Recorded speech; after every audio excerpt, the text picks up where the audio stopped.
હા, ફાઇલ અટકી જાય, કાં તો કે ડિમોલેશનમાં લઈ લઈશું, અમે ગમે એમ કરી નાખશું. એટલે આ તારે તમે રાજસત્તાથી બી સર્વોપરી અમારા મા અંબા છે, સર્વોપરી અમારો સનાતન છે.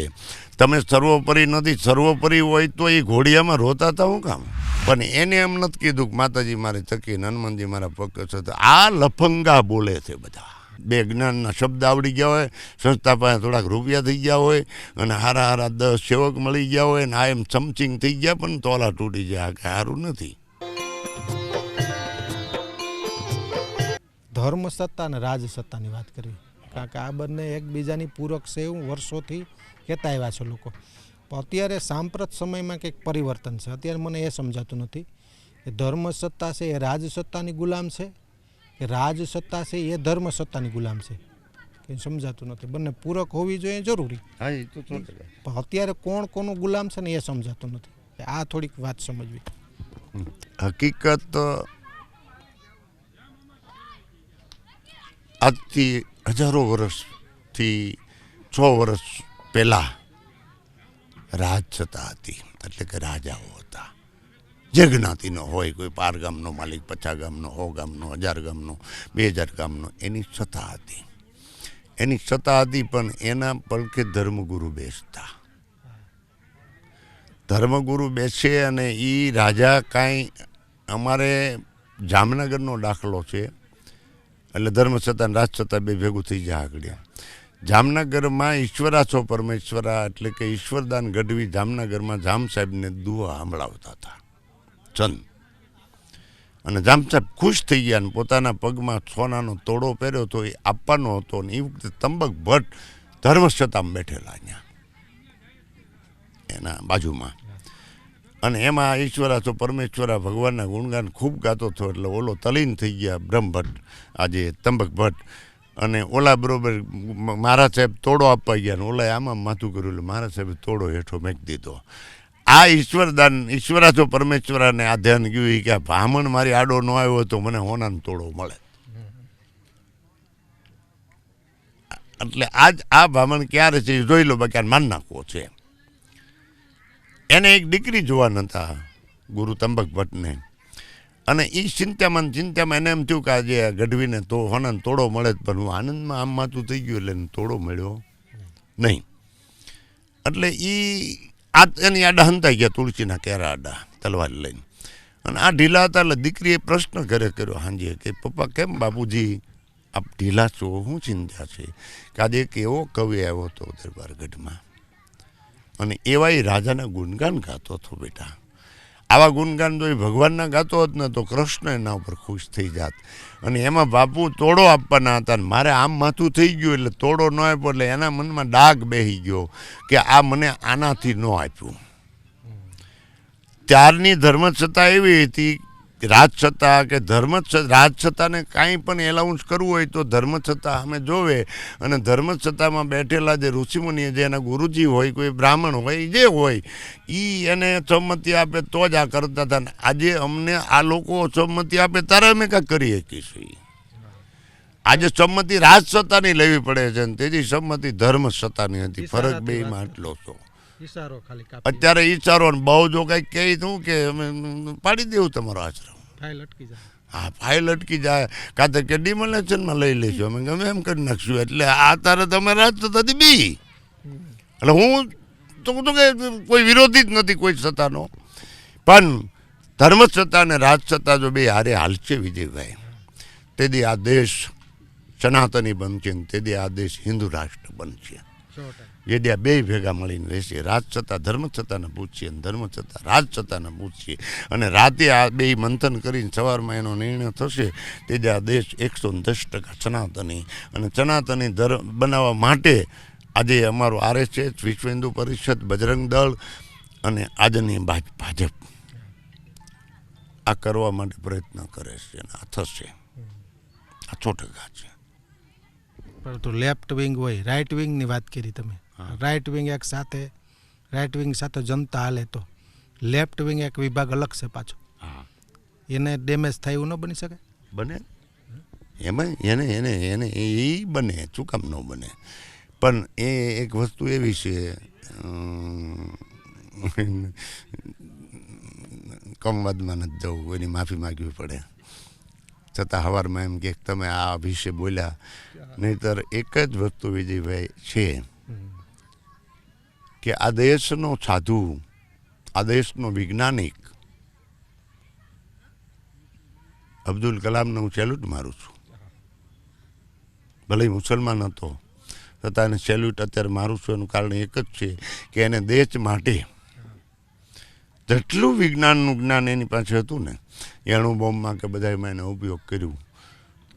એને કેવળ હિન્દુ અને એ વાત એની બહુ સાચી હતી. ભારત માટે કદાચ અમેરિકા બોમ્બ મારે તો કંઈ હિન્દુને જ વાગે એવું નહીં ગણો. ક્રિશ્ચનને વાગે, મુસલમાનને વાગે, યહૂદીને વાગે. અહીં જે કંઈ એ કંઈ નક્કી જ નથી કે આને જ વાગે એમ. એ તો બધાને અહીંયા કદાચ ઘણી વાર આવીને બધું એમ કહે કે આપણે પાકિસ્તાન, આપણે એમ કહીએ પાકિસ્તાનમાં તમે બોમ્બ મારો તો આપણે હિન્દુ નહીં વાગે. બસ આવડો એટલું ખાલી યાદ રાખે ને કે આ ચાંગણામાં ઘા કરે ને વાગશે ને કોળીને વાગશે ને છત્રીને વાગશે. હું ચાંગણાની વાત કરું છું, દેશની નહીં. આમાં જે જ્ઞાતિ રહેતી છે એ બધાને કાંકરા ઉઠશે અને એ બધાના તોલા તૂટી જાય. એટલે બધાના તોલા ન તૂટવા હોય ને તો આ હાંગણાનો ચાળો ન કરવો. બસ અવડી જ વાત. ચાંગણા એટલે દેશ. તો આ રાજ્ય સત્તાને આવશે જમાનો. બાપુ જતા જતા આમ તો લાંબી વાત થઈ ગઈ છે. જતા જતા સનાતન ધર્મની અંદરની વાત, ખાલી ફક્ત સનાતન, એમાં પણ પોતાનો વાળો મોટો કરવા માટે બીજાનો વાળો નાનો દેખાડે, ભગવાનને નાના દેખાડે. અમારા ભગવાન મોટા, કારણ કે એ ભગવાન તો અમારા ભગવાનને પગે લાગતા. આવું કરીને જે ખોટું સાહિત્યનું સર્જન કરવામાં આવ્યું છે, ખોટા પ્રવચનો કરવામાં આવે છે. આમ જોતાં અંદરો અંદર ક્યાંક ભવિષ્યમાં આ તો ધર્મને જ ડેમેજ થશે. આપણો સનાતન ધર્મ આમાં ડેમેજ થઈ રહ્યો છે એવું મને લાગે. આમાં જાગૃતતા કઈ રીતે લઈ આવશું? કઈ એસોસિએશન બનાવે તો છે સનાતન ધર્મ સમિતિ, રક્ષક સમિતિ, એના અધ્યક્ષને નિમી દેવામાં આવે, પણ નોટ પ્રેક્ટિકલી વર્ક. કોઈને અબજ જ નથી લેવો. ઘણા ધર્મ બોલે છે કે ભાઈ અમારા ભગવાન ને માતાજી એની પરિયું છે ને એને પગે લાગવા આવે ને હનુમાનજી આમ કરે છે ને રામકૃષ્ણ. જે વ્યક્તિ બોલે છે ને એના ભગવાન જન્મ્યા ક્યાં? માના ઉદરમાં. નાના ઉદરમાં જન્મ. જે જ્ઞાતિની માં હતી એ જ જ્ઞાતિના ઉદરમાં જન્મ્યા હોય તો એને એટલી તો ખબર છે ને કે તમારો ભગવાન જો એની પાસે બધી જ પરિયું એનું કામ કરતી સીધા ઉપરથી આવીને એટલે બેસી ગયા હોત ને કહી દીધું હોત તો હું ફલાણા છું. એને પૈપાન કરવું પડ્યું છે, એને બાથરૂમ જવું પડ્યું છે ઘોડિયામાં, એને ખોયા બગાડવા પડ્યા છે, પછી મોટા થયા અને ભણવા જવું પડ્યું છે. ભણ્યા પછી એને ગુરુ કરવા પડ્યા છે. ગુરુ ધારણ કર્યા પછી એને જ્ઞાન પ્રાપ્ત થયું છે. જ્ઞાન પ્રાપ્ત થયા પછી એને ઈશ્વરને માન્યા કે કૃષ્ણને કે રામને કે ભગવાનને. એના પછીના એના અનુવાયુને પરબારું આપી દીધેલી દાન લોકોનો પરબારા પૈસા આવી ગયા એટલે એને એમ થઈ ગયું કે હવે આપણે પૈસા છે એટલે એને કે સેવકની જરૂર નથી. એટલે એ કહેવા મળ્યા કે આપણો ભગવાન છે ને સર્વોપરી છે. સર્વોપરી તો અમારો ભગવાન વિષ્ણુ છે, સર્વોપરી અમારો કૃષ્ણ છે, સર્વોપરી અમારા મા અંબા છે, સર્વોપરી અમારો સનાતન છે. તમે સર્વોપરી નથી. સર્વોપરી હોય તો એ ઘોડિયામાં રોતા હતા હું કામ? સર્વોપરી હોય તો સીધા જ તે સર્વોપરી નહીં. સનાતન ધર્મનો એક પાંખ છે. એ મહાન એ વસ્તી એના જે ધર્મ આગળ ગયો ને વિજયભાઈ, એના જે મહાપુરુષો છે એ મહાપુરુષ 100% છે. હું એનો વિરોધ નથી કરતો, પણ એને એમ નથી કીધું કે માતાજી મારી થકી હનુમાનજી મારા પગ છે. આ લફંગા બોલે છે બધા. બે જ્ઞાનના શબ્દ આવડી ગયા હોય, સંસ્થા પાસે થોડાક રૂપિયા થઈ ગયા હોય અને હારા 10 સેવક મળી ગયા હોય ને આ એમ સમથિંગ થઈ ગયા પણ તોલા તૂટી જાય કે સારું નથી. ખરેખર અધૂરા જ્ઞાનનું પ્રતીક. સાપ હોય ને, સાપ બાપુ, સાપ એક લોટો ઝેર હોય, માણસને ભાડીને કુંદરમાં કરી જાય, વંડીમાં કરી. વીછી હોય ને, વીછી એક બિંદુ ઝેર હોય. આ દુનિયાની સામે 4 આટા ફરે. છેટા રહેજો મારી પાસે ઝેર છે, દૂર રહેજો ઝેર છે. આ બધી સમાજના વીછી છે. પણ મદારી મળી ગયો હોય તો એ મોરો કાઢ લો જરૂરી છે. હા, મદારી મળી ગયો તો વાત પૂરી થઈ જાય. અને એ પછી વગાડે ને આમાં મદારી એટલે એને નાચવું જ પડે. આ એને ખબર નથી અમારો સનાતન છે ને એ ગમે ત્યારે તમને નસાવશે. એટલે તમે નહીં, તમે તમારા ભગવાનને અમે વંદન કરીએ. જે સંપ્રદાય છે એના ભગવાનને આપણે વંદન કરીએ, એના સંપ્રદાયને વંદન કરીએ, પણ પાંખ તો એ હિન્દુની સનાતનની છે. જે કંઈ થઈ ગયો એ સનાતની હતો અને પછી આ સંપ્રદાયમાં આવ્યા ફલાણા સંપ્રદાય.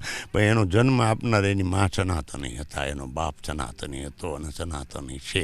એટલે એને સનાતનની સામે પડવાની જરૂર નથી. એને અમે માનીએ છીએ, અમારા ઘરે એના ફોટા છે, અમે એને અગરબત્તી કરીએ છીએ, પણ અમે એને અગરબત્તી મહાપુરુષ તરીકે કરીએ છીએ કે આ મહાપુરુષ છે. એટલે એને અમે અગરબત્તી કરીએ ને અમે અમારી માને અગરબત્તી કરી. તમારે પાછા ઘણા હું કે અમે બાયુને માઢા ન જોઈએ તો તું જન્મો ક્યાં? તું કાંઈ ઉપરથી અવતરો ને તારા બાપને પેટ ચીરીને કાઢ્યો નથી, માના ઉદરમાંથી જ જન્મ થયો છે. અને પાછા કે અમે બૈરવનું મોઢું ન જોઈ, તો મોઢું જોયા વિના તું 8 વર્ષનો થયો. 8 વર્ષ સુધી તારી માય તો નવરાવ્યો કપડા વજાનો. એ ભાઈ ચાનો મનો મને હવે 8 વર્ષ સુધી નવરાવ્યો. મને મારી માય 8 વર્ષ સુધી નવરાવ્યો.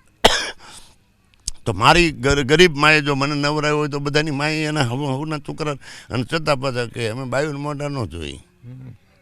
ભલા માણા આ દેશની આ પૃથ્વી અમારી વિષ્ણુ પત્ની છે, માં છે.